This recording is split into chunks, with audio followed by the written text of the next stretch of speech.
Hello बच्चों, let us read the question. A man weighing 80 kg standing at the center of flat boat he he is 20 meter from the shore. So let us try to draw the question. एक flat boat है, एक man है जो centre of boat पे standing है. Man का जो मास है वो गिवन है 80 kg और वो शोर से 20 मीटर की डिस्टेंस पर है. तो मान लिया कि टोटल डिस्टेंस जो है सेंटर की शोर से वो है 20 metre. So now in the question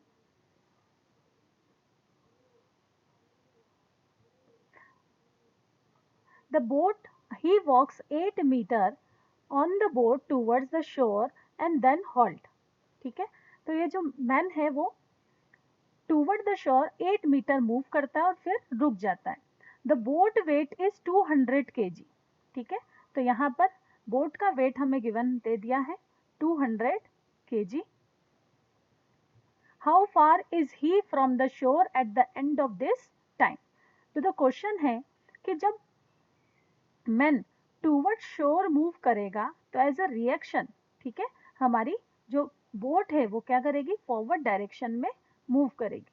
correct. तो जब man 8 metre distance toward shore move कर रहा है तो हमारी बोट भी away from the shore move करेगी. तो मान लिया एज अ रिजल्ट कि रिलेटिव डिस्टेंस है, तो as a result we can suppose कि man has travelled toward the shore is 8 metre, है ना. मान लिया this is the position of man after moving.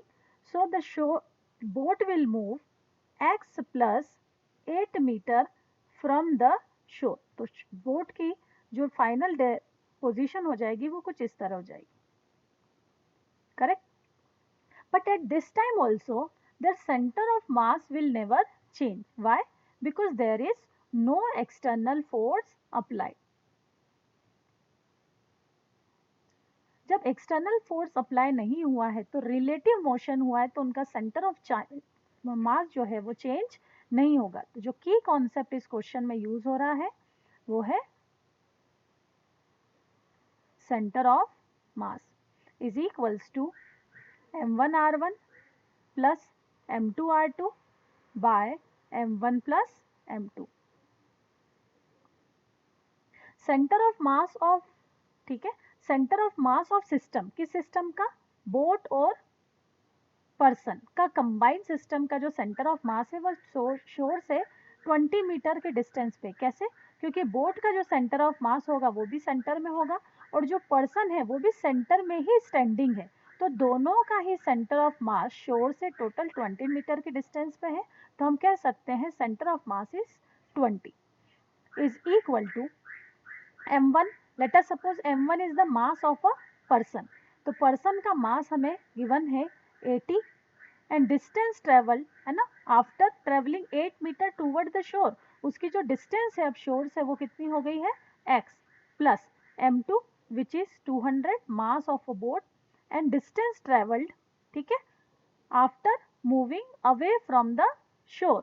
So this will become x plus 8 divided by m1 plus m2. m1 कितना है 80 plus 200. So this will become 20. 280 will multiplied in right hand side is equals to 80x plus 200x plus 100 1600. Correct. So this will become 5600 minus 1600 is equals to 280x. Further it will be solved and this will become 4000 divided by 280 is equals to x. Let us solve this. 0 and 0 will get cancelled and further dividing 4 7s are 28 and this one 100. So 100 by 7 will be our answer, है ना. इसे divide कर लेते हैं तो this will become around 14.3 metre. ठीक है. So ये हमारा हो answer this is x distance travelled by man toward the shore. और ये कह सकते हैं कि मैन और शोर की जो नेक्स्ट लास्ट रिलेटिव डिस्टेंस है वो जो कितनी ट्रेवल हुई है 14.3। अब अगर इसको फिर से आप समझेंगे तो टोटल डिस्टेंस जो पर्सन था वो 20 मीटर था अवे फ्रॉम शोर, और 8 metre toward the shore travel करने के बाद, ठीक है, क्योंकि बोट भी रिलेटिवली मूव हुआ है तो रिलेटिव डिस्टेंस जो अब ट्रेवल हुई है वो है 14.3। So option C is correct. I hope this is clear to you. Thank you, students.